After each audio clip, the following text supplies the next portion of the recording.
नमस्कार बंधुरा दीपास किचेने आपनादेर सबाइके स्वागत। आज के आमी कालाकार बानाबो तो तार जोन्नो आमी छाना काटिए निएछि। तो एबार छानाटाके आमी हाथे करे पेस्ट करे एकटु नरम करे नेब। एखाने एकटु दूध गरम करते दिएछि। এই দুধটা আমার লাগবে কালাকার বানাতে। এটা আমি এইভাবে করছি, যেভাবে রসগোল্লা করে সেভাবেই করে, কিন্তু আমি খুব মিহি করব না এটাকে। কালাকার তো খুব বেশি মিহি হয় না, একটু দানা দানা হয়, সে কারণে আমি একটু দানা দানাই রাখবো। চিনিটা দিয়ে দিচ্ছি আমি।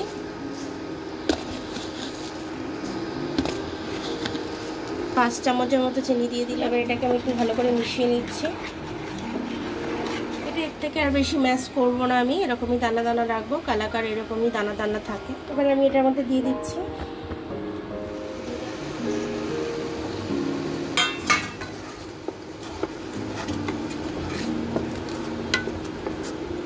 আমি এর মধ্যে কোনো কিছু পেস্ট দেব না, কাজু ফাজু কিছু দেব না, কারণ তাহলে মিষ্টির দোকানের মতো লাগবে না।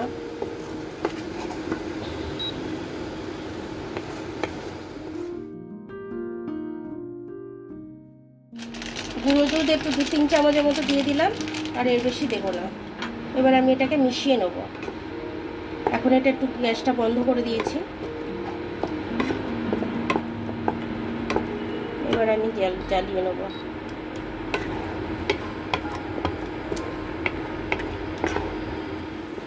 এবার এটাকে আমি নেড়ে ভালো করে জলটাকে শুকিয়ে নেব।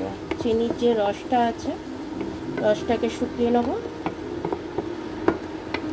শুকিয়ে নিয়ে তারপর একটা থালার মধ্যে আমি ঢেলে শেপটা দিয়ে নেব। এবার আমি এটাকে নামিয়ে নেব। এটা আমার হয়ে গেছে। দেখুন আমি এইভাবে এটাকে শেপ দিয়ে নিচ্ছি। আমার কাছে খুব বেশি ছোট থালা নেই, তার জন্য। এবার আমি এটাকে ঠান্ডা করে কিছুক্ষণ ফ্রিজে রাখবো, তারপর আপনাদের কেটে দেখাবো। দেখুন আমি 10 মিনিট মতো ফ্রিজে রেখেছিলাম। 10 মিনিটের মধ্যে আমার কালাকারটা জমে গেছে। এবার আমি কেটে নিচ্ছি। কেটে আমি আপনাদের দেখাচ্ছি। একদম পারফেক্ট, একদম সেটটা হয়েছে আমার। দেখুন আমার কালাকার সন্দেশগুলো একদম ঠিক হয়েছে, একদম পারফেক্ট হয়েছে। প্রত্যেকটাই এরকম হয়েছে। এরকম ভাবে রেডি করে গেস্টকেও দিতে পারবেন। দুধ তো সবার ঘরে থাকে, দুধ কাটিয়ে করে নিলেই হয়ে গেল। আমি দুধ কাটিয়েই করেছি। তো আপনারা চাইলে ছানা কিনে নিয়ে এসেও করতে পারেন। তো আমি দুধ কাটিয়ে করেছি। তো এইভাবে 10 মিনিটের মধ্যে হয়ে যাবে।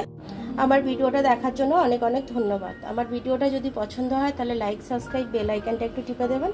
আর যদি ফেসবুক থেকে দেখেন তাহলে লাইক আর ফলোটা একটু করে দেবেন।